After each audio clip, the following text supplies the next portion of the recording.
দেব না।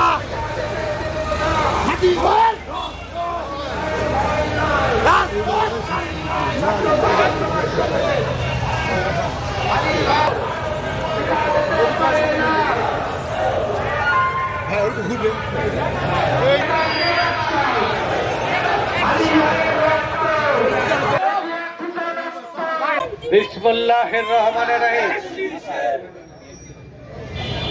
আজকের প্রতিবাদ এই বিক্ষোভ মিছিল তাৎক্ষণিকভাবে গতকালকে রাতে কেন্দ্রীয় সিদ্ধান্ত মোতাবেক আমাদের সিনিয়র যুগ্ম আহ্বায়ক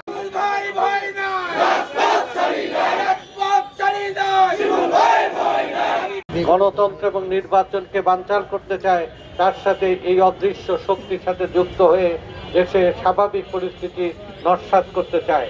তারাই বিভিন্ন বিশ্ববিদ্যালয়ে শিক্ষকদের উপরে হামলা শুরু করেছে, বিভিন্ন জায়গায় খুন জখম করেছে। তারাই হাদিকে হত্যা করার উদ্দেশ্যে তারা এই হামলা, জঘন্য কাপুরুষিত হামলা চালিয়েছে। এই হামলার আমরা নিন্দা করি। এই হামলার পিছনে কারা, তাদের মুখোশ উন্মোচন করে তাদেরকে দমন করার দরকার। বাংলাদেশের জনগণের স্বার্থে, বাংলাদেশের শান্তি এবং গণতন্ত্রের লক্ষ্যে বিএনপি লড়াই করছে।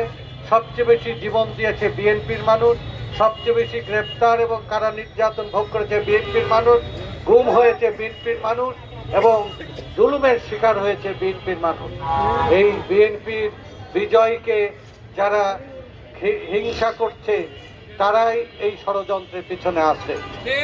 তাদের মুখোশ উন্মোচন করে দেশে নির্বাচন এবং গণতন্ত্রের ধারা অব্যাহত রাখার জন্য রাজনৈতিক শক্তিকে অতীতের মতো আমি আপনাদেরকে কৃতজ্ঞতা প্রকাশ করছি নাম না বলতে পারার কারণে এবং আমাদের হাদিকে কাপুরুষের মতো গুলি করেছে হত্যার উদ্দেশ্য নিয়ে। আমরা সেই হত্যার তীব্র নিন্দা জ্ঞাপন করছি এবং দোষীদের যেখানে থাক না কেন সেখান থেকে গ্রেপ্তার করে আইনের আওতায় নিয়ে আসার জন্য জোর দাবি জানাচ্ছে। সাথে সাথে হাদির উপরে গুলিবর্ষণের